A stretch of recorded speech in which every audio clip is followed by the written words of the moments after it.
Bonjour, bienvenue sur la chaîne Hardware Research. Aujourd'hui, j'explique comment améliorer l'autonomie de la batterie de votre iPhone au 16e.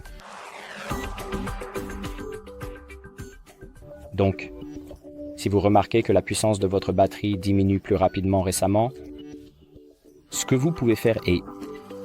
La première chose que je vais vous montrer que vous pouvez faire est d'aller simplement au centre de contrôle et de vérifier chaque option comme option que vous avez activée. Donc par exemple, le Wi-Fi, AirDrop, Bluetooth, VPN, Hotspot personnel, tout ça. Donc toutes ces options épuisent votre batterie plus rapidement parce qu'elles sont toujours activées, elles cherchent toujours, le Bluetooth cherche toujours de nouveaux appareils, AirDrop cherche de nouveaux contacts pour envoyer des fichiers et le Hotspot personnel partage toujours. Votre réseau, donc ces choses-là, peuvent aussi rapidement épuiser votre énergie. Donc, ce que je suggère de faire, c'est simplement d'éteindre le Bluetooth, d'éteindre AirDrop quand vous ne les utilisez pas, et cela devrait améliorer considérablement la durée de vie de votre batterie.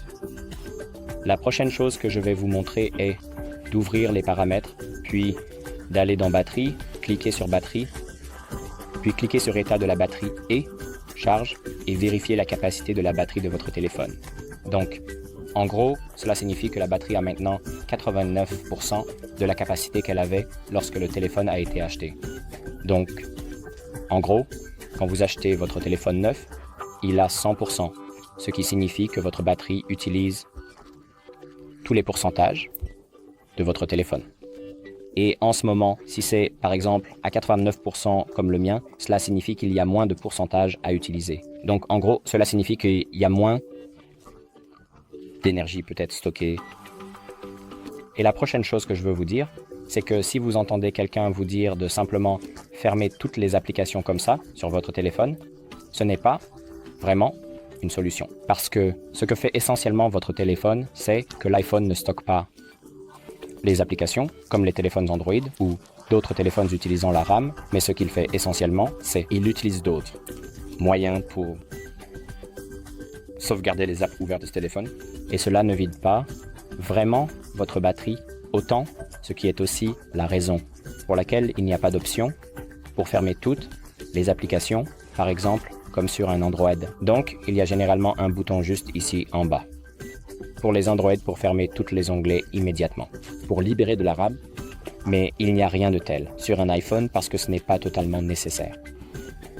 C'est à peu près tout. Activez économie d'énergie. Si vous ne l'avez pas dans le centre de contrôle, ajoutez un contrôle, trouvez et cliquez sur mode économie d'énergie. Et vous pouvez voir qu'il a été ajouté. Ce qu'il fait, c'est simplement désactiver l'actualisation arrière-plan des applis. Il désactive il éteint généralement l'écran après quelques minutes d'inactivité et contrôle la luminosité de votre écran, ce que vous pouvez faire vous-même, en allant simplement dans le centre de contrôle et en changeant la luminosité de votre écran, ce qui aide bien. Et c'est à peu près tout. Merci d'avoir regardé. J'espère que cette vidéo vous aide. Likez et abonnez-vous.